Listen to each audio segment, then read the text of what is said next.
അങ്ങനെ ജീവിതത്തിൽ ആദ്യമായിട്ട് ധ്യാൻ ശ്രീനിവാസന്റെ ഒരു ചിത്രം തിയേറ്ററിൽ പോയി കാണുകയാണ്.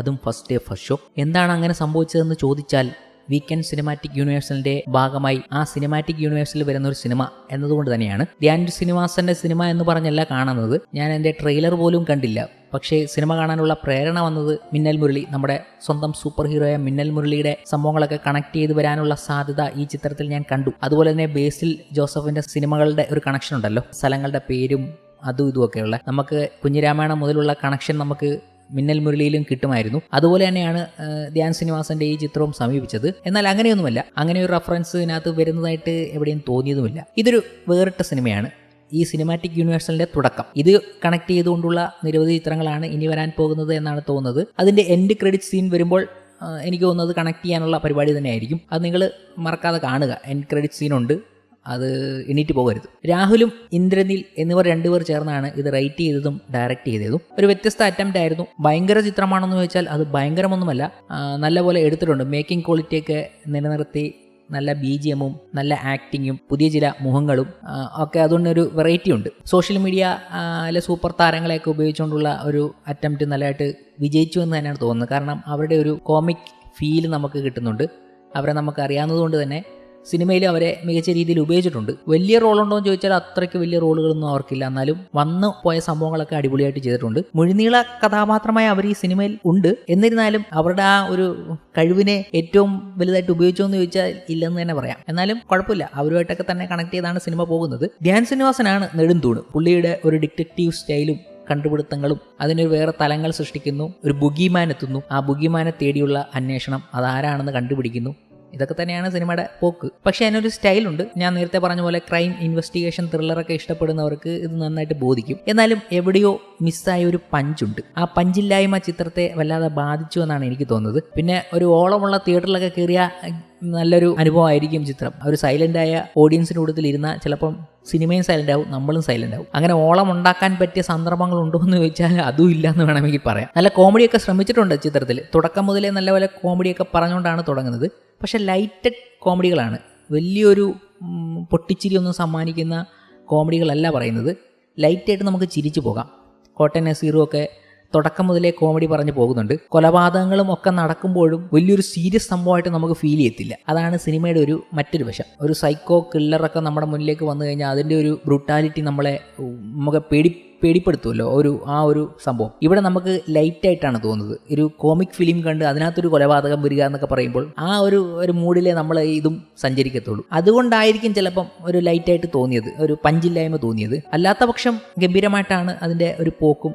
പിന്നെ ഒരു പഴയ കാലഘട്ടമാണ് കാണിക്കുന്നത്. അപ്പോൾ അതിനനുസരിച്ചുള്ള രീതിയിലൊക്കെ ക്രിയേറ്റ് ചെയ്തിട്ടുണ്ട്. അപ്പോൾ ആ ഒരു രീതിയിൽ കുറ്റാന്വേഷണം നടത്തുന്നത് കൊണ്ട് തന്നെ കുഴപ്പമില്ല എന്ന് തന്നെ പറയാം. വൃത്തിയായിട്ട് കുറ്റാന്വേഷണമൊക്കെ ചെയ്യുന്നുണ്ട്. അതിൻ്റെ അവരുടെ പരിപാടികളും അവരുടെ പുതിയ പ്ലാനുകളും ഒക്കെ ഗംഭീരമായിട്ടുണ്ട്. ടുവേർഡ്സ് ക്ലൈമാക്സിലേക്ക് എത്തുമ്പോൾ അതൊരു ഗംഭീര സസ്പെൻസ് റിവീൽ തന്നെ ആയിരുന്നു. ഇതൊക്കെ സംഭവിച്ചാലും ആ ഒരു പഞ്ചില്ലായ്മ ആ സസ്പെൻസ് റിവീലിൽ നമുക്ക് കിട്ടുന്നുണ്ട്. ഇത്രയൊക്കെ ഉള്ളൂ സംഭവം. ആ ഒരു ഫീലാണ് കിട്ടുന്നത്. പിന്നെ കുറച്ച് പോരായ്മകളൊക്കെ ഉണ്ട്, അത് അവിടെ ഇവിടെയൊക്കെ പോകുന്നുണ്ട്. പിന്നെ ഒരു വലിയ പോരായ്മ എന്ന് വെച്ചാൽ ധ്യാൻ ശ്രീനിവാസന്റെ ഈ മുൻകാല ചിത്രങ്ങൾ ഇങ്ങനെ കണ്ടിന്യൂസ് ഫ്ലോപ്പ് ആവുന്നു. ഒരു ഫ്ലോപ്പ് സ്റ്റാർ എന്നുള്ള ഇമേജ് കിട്ടിയിട്ടുണ്ട്. അതുകൊണ്ട് തന്നെ ഇതിൽ നിന്ന് കയറി വരാൻ ഇച്ചിരി ഒരു പാടുപെടുന്നുണ്ട്. നായകന്റെ ലെവൽ വെച്ച് നായകൻ വേറൊരാളായിരുന്നെങ്കിൽ കുറച്ചും കൂടെ ചിത്രത്തിന് ഇമ്പാക്റ്റ് ഉണ്ടാകാമായിരുന്നു എന്നൊക്കെ തോന്നാം. ധ്യാന്റെ വർഷം ധ്യാൻ അടിപൊളിയായിട്ട് ചെയ്തിട്ടുണ്ട്. പിന്നെ ഇങ്ങനൊരു കിടക്കുന്നതുകൊണ്ടാണ് നമുക്ക് അങ്ങനെ തോന്നുന്നത്. രാവിലെ തന്നെ ടിക്കറ്റ് എടുക്കാൻ ചെന്നപ്പോൾ 10 പേരില്ലാതെ സിനിമ തുടങ്ങത്തില്ല എന്ന് വരെ പറഞ്ഞ അവസ്ഥ വരെ ഉണ്ടായിട്ടുണ്ട്. പിന്നെ എങ്ങനെയെങ്കിലും 10 പേരാക്കി നമ്മൾ സ്റ്റാർട്ട് ചെയ്തു.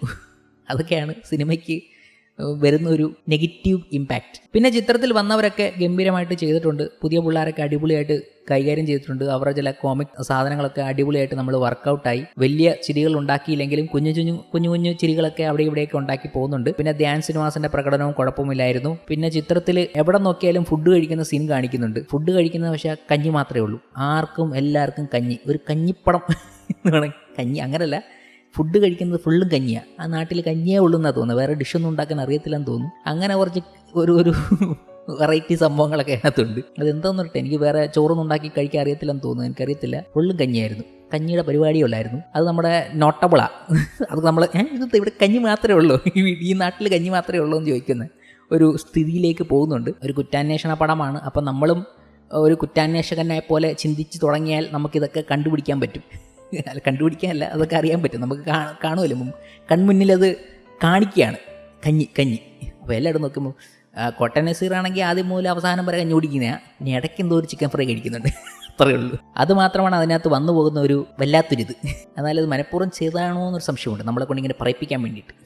എന്തായാലും ഒരു പ്രാവശ്യം കണ്ടു മറക്കാവുന്ന ഒരു ചിത്രം തന്നെയാണ് ഡിറ്റക്റ്റീവ് ഉജ്ജ്വലൻ. ഇതിനി കണക്ട് ചെയ്ത് സിനിമ വരുമോയെന്ന് അറിയത്തില്ല. അതിൻ്റെ എൻഡിങ് വേണമെങ്കിൽ നമുക്ക് ഇനിയും ഒരു സിനിമ ചെയ്യാം. ഡിറ്റക്റ്റീവ് ഉജ്ജ്വലൻ ഇനിയും ഒരു കേസ് കൊടുക്കാമെന്ന രീതിയിലൊക്കെയാണ് കൊണ്ട് നിർത്തിയിരിക്കുന്നത്. രണ്ടാം ഭാഗമൊന്നുമില്ല, അങ്ങനെ പറഞ്ഞിട്ടില്ല. അടുത്തത് മറ്റൊരു പടത്തിനെക്കുറിച്ചുള്ള സംഭവങ്ങൾ കാണിക്കുന്നുണ്ട്. പോസ്റ്റ് ക്രെഡിറ്റ് സീനുകളൊക്കെ നോക്കിയാൽ നിങ്ങൾക്ക് അത് മനസ്സിലാകും. പോസ്റ്റ് ക്രെഡിറ്റ് സീനിൽ ഞാൻ വിചാരിച്ചത് മിന്നൽ മുരളിയായിട്ടോ മറ്റേതെങ്കിലും സിനിമാറ്റിക് യൂണിവേഴ്സിൻ്റെ ഗംഭീര സംഭവമായിട്ടൊക്കെ കണക്ട് ആകുമെന്നൊക്കെയാണ് ഞാൻ വിചാരിച്ചത്. മിന്നൽ മുരളിയുടെ ഒരു സംഭവം അതിനകത്ത് കാണിക്കുന്നില്ല. പക്ഷേ പോസ്റ്റ് ക്രെഡിറ്റ് സീനിൽ കാണിച്ച സംഭവം ഒരു ഗംഭീരമായിരുന്നു. എനിക്ക് തോന്നുന്നു അത് ഇതിനേക്കാളും വർക്കൗട്ട് ആകുമെന്നാണ് തോന്നുന്നത്. അത് നിങ്ങൾ തന്നെ കണ്ടിട്ട് തീരുമാനിക്കും. അല്ലാതെ ഡിറ്റക്റ്റീവ് ഉജ്ജ്വലൻ ഒരു കുഴപ്പമില്ലാത്ത പടം തന്നെയാണ്, കണ്ടിരിക്കാവുന്ന പടമാണ്, വെൽ മെയ്ഡാണ്. പിന്നെ നരിവേട്ടയ്ക്ക് കയറണം എന്നായിരുന്നു ആഗ്രഹം. പക്ഷെ നരിവേട്ട ഒരു സീരിയസ് വിഷയമായതുകൊണ്ട് തന്നെ അപ്പോൾ ഒരു സീരിയസ് മൂഡില്ലായിരുന്നു.